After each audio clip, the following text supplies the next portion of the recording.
Kaina qui dit: «Bonjour, est-ce que, et c'est le même principe en sous-location, le prix du ménage facturé doit être compensé par la société de sous-loc et non pas au réel de ce que» bah, en fait, c'est de la stratégie marketing. C'est-à-dire qu'en fait, l'objectif, si tu veux, c'est de faire passer les frais de ménage auprès du voyageur dans la limite de l'acceptable. Parce qu'il y a eu toute une vague de plaintes à un moment donné où le voyageur disait: «C'est quand même incroyable, j'ai bientôt payé plus cher de frais de ménage qu'une nuitée dans le logement». Quelqu'un qui louait une nuitée payait limite plus cher de ménage, presque, hein, ou équivalent à une nuitée. Et c'est là où ça a commencé à râler et que ça a pas été, et que du coup, ça a été boycotté un petit peu par les voyageurs.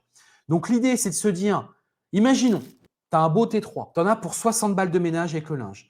Bah, tu peux très bien mettre visuellement 30 euros, donc tu renseignes 30 euros, et les 30 euros, tu les mets dans une autre catégorie sur Airbnb, dans une autre case, qui va être lissée sur la nuitée, en fait, sur l'ensemble du séjour. Et donc, bien évidemment, que plus la personne va rester longtemps, imaginons, elle reste 10 jours, c'est-à-dire que les 30 euros, ça fait 3 euros par jour. Donc, autant dire que c'est invisible. Et donc, le voyageur va se dire, bah, finalement, le ménage m'aura coûté que 30 euros. Parce que lui, il va avoir 30 euros. Et les 3 euros auront été lissés. Mais toi, tu auras bien récupéré tes 60 euros correspondant réellement à ton coût de ménage. Donc, en sous-location, c'est encore plus facile, hein, encore plus simple qu'en conciergerie.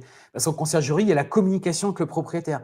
Est-ce que le propriétaire va accepter ce mode de fonctionnement? Parce qu'il y a des propriétaires qui sont très regardants. Alors, je comprends pas, l'export, il y a écrit 30, finalement, vous me facturez 60, j'ai pas bien compris. Enfin, tu vois, il y a tout ça, toute cette phase, en fait, d'explication à tenir auprès du propriétaire.